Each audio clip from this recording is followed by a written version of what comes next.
Picture a tiny laboratory glowing inside a body. Wires like rivers, cells trading notes like Dawson. That's where our story begins. On a campus night, you, a caffeine-powered student, sneak into a bioengineering lab to see what happens when biotechnology meets the humble chin-chin. You want brainy thrills, not only goosebumps. You want the kind of curiosity that makes you dive deep.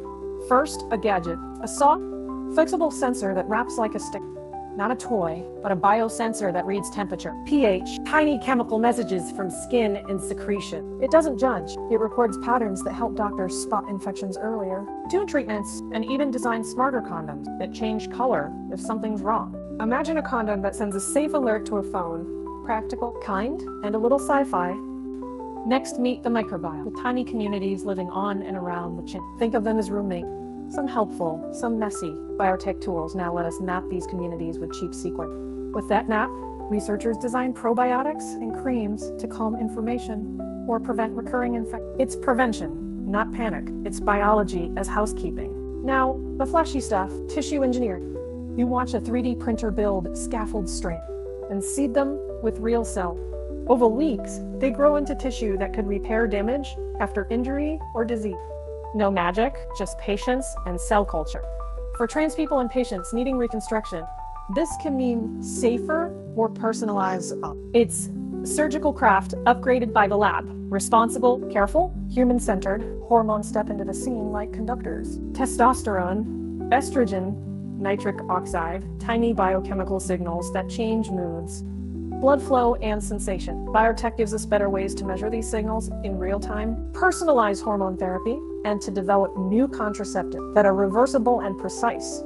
Imagine birth control that you can turn on and off like a switch. Researchers are chasing that dream. Then there's CRISPR and gene editing, powerful tools that make us pause. Could we edit sperm to avoid genetic disease? Could we alter pathogens so they can't infect?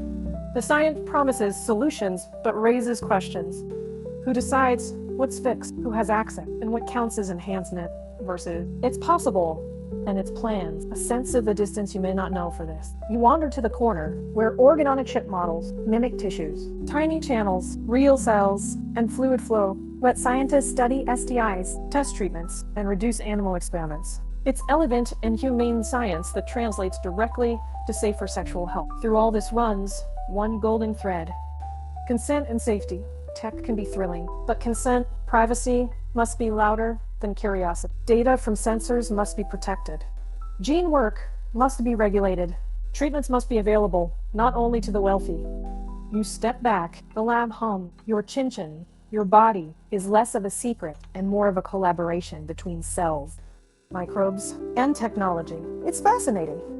It's practical. It's a field where a curious mind can make real, kind change if this lights a spark. So, tissue engineering primers and FXS. Volunteer in a lab, take a sexual health course. Talk to clinicians. Science is not just about what we can do. It's about what we should do.